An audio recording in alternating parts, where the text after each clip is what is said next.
Hey, welcome back. My name is Stephen, and just in case you haven't been here before, I share my hobbies with you, whether that be metal detecting, mudlarking, wombling, or even coin ringing. But this week it's metal detecting, and Paul gets more than he bargains for. If you haven't yet subscribed, please consider doing so. Someone has dug up 3 of my coins! Was it the man with the hat, or was it Paul? Paul, Your Majesty. It was Paul, Your Majesty. Paul, Your Majesty. Near the middle of the hole by the sound of it.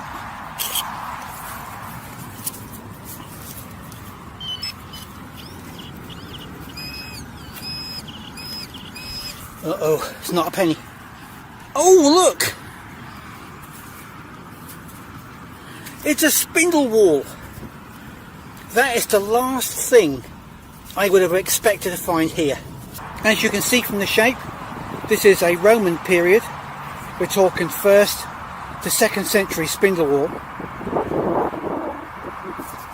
So I'm really pleased with this, because one of my favourite things to find is spindle whorls. I just love these weird pieces of lead.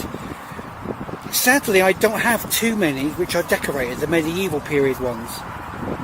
But you know, somebody used to make their own clothes or even make a living from that little piece of lead, spinning their yarn whilst probably working at the same time on the land.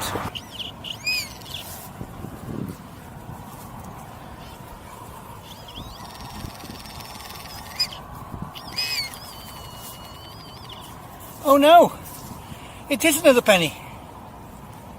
This one's George V. So now I've got Victoria, George V and George VI. A hoard of pennies. What do you do with a coin which is completely blank, that's been virtually worn to death? Well, in the past I couldn't really do much at all. Just recently I've been experimenting with keeping the best side on the inside so you can actually read the legend if there's anything left, but on the outside is actually putting a wooden outside on it. And the one I did recently in red cedar just looks really lovely. Oh golly, oh golly, put the probe away. Look at this, a steelyard weight, Roman. There should be an iron core in there, and that's what was giving me the funny signal. Look at that.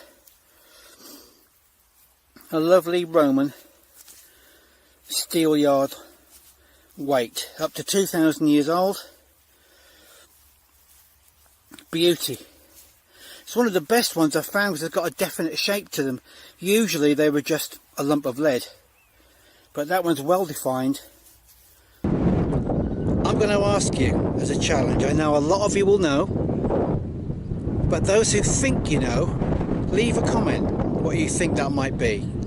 So there's a better look at it. Don't say Roman brooch, because it's not that old. Showing 46 on the visual display. So that could be worth a dig. That is a 1 ounce piece of copper. George III Cartwheel penny. They weigh so much that they were used to weigh things. So 6 ounces of flour, 6 of these on a scale, and there's your flour. And George III also made a 2p, which weighed 2 ounces. Unbelievable. Never found one of those. I've got one, but I've never found one. So there you go. That sound, that tone from the ORX was much different to the rest of the junk. That was pretty much predictable, and these hardly ever come out of the ground with any good detail on them. They date from I've forgotten. They date from 1797. They all have the same date, even though they were made over a few different years. Connect him on the edge. Yeah, Sam, you find a hammer that is a superb coin. There's no clipping to it, or very little. just a little bit around the edge. Hey, do you know what's amazing? You lot came this way. Yes. Wow. Yeah, I went around it. I know what happened. You know. What?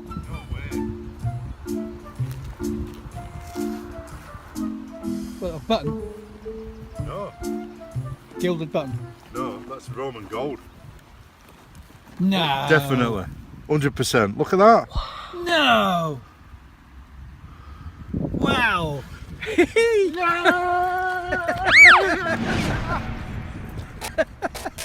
Just show the camera the screen what you did when you rolled over, and look at that, all those cracks. I found some silver. It's a bit knackered, and you can just see the maker's mark, WD, on that end. I've no idea what it was. It's got many layers to it, look.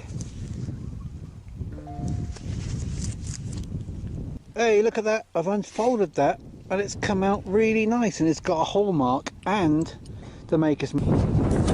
Yeah, we both think that's a Roman Japondus. It's definitely got a head on. You can't see it very well in the camera, but you can see it. It was very shallow, and I got my headphones up really high so I can hear the tiny signals, and it almost blew my eardrums out. It was that close to the surface. But wow. So there is a Roman coin here, and there might be other stuff as well. It's got to be. First bit of silver. That's lovely. Oh, that's nice, look. A nice little bit of history in my hand. Lovely thimble. And because it's full of soil, compacted soil of course, then it's retained its shape. Well, almost. Most of them are the copper ones. Well, I suppose any thimble that's been in the ground for a while with machinery running over the ground are going to be damaged or flattened in some way, but that's not bad. So what would you do if a landowner you've been with for 5 years suddenly says to you, I've got a field I've never told you about. Try this one. It's only 120 acres, but I'm quite sure you'll have fun. Wow. I'm gonna go get digging. And on the edge of the field was a puffball fungi. That is going to be a great breakfast tomorrow. Ah, look at that. It's not very often you find a genuine lead button. And yep, it is a button. It's got the eye on the back. Be nice to get that cleaned up. You don't find many lead buttons, do you? I've certainly found a few, but they're very rare. Rarer than hammered coins. Now, I like that. I have a button drawer. Do you have a button drawer?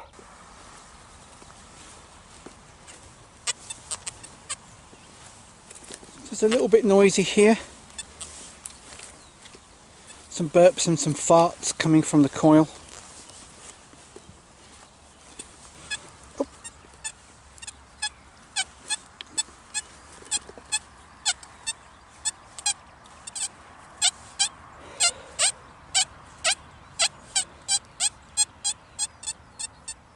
Just in front of the coil. Let's have a look.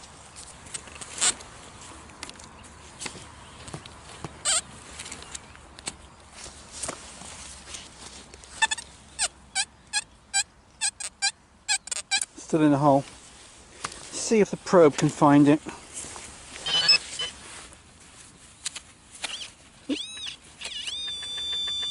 Down there.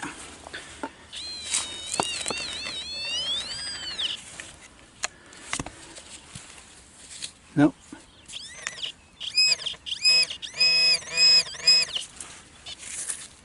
Oh, look at that. I think that's a hem weight. Yep. A lead, whoops, hem weight. Now you can usually tell a hem weight straight away because one, it'll be round. They still make hem weights today, by the way, in various shapes and sizes. They don't have holes in the middle. You usually have an indentation on one side like that, and a hole there and a hole there, which I think are full of mud. And that's to sew them in the bottom of garments. It could be curtains, it could be skirts, it could be any fabric at all, but they are hem weights. And look what it is. I've not even touched it myself yet. How about that? If I'm right, that's a silver denarius. Look at that. You can see how thin it is on that side and how thick it is on that side. So I know that head, but the thing is I found so many denarius I keep forgetting them all. Oh, that sounds sweet.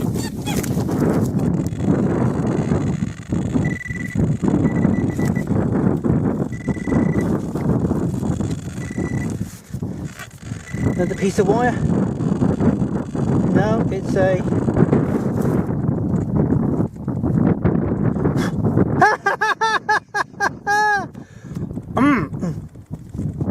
Oh, look! Look! Hang on, let me get in the picture. That's 3 this year I found. All this time I've been struggling to find a Roman brooch, and I get 3! And the pin is partially intact. I think the end of the brooch is broken off here. You can see with the vein, with the fan bit, with the... Oh dear, look at that. Oh, that is... I'm speechless. Absolutely speechless. Hang on. Just thought.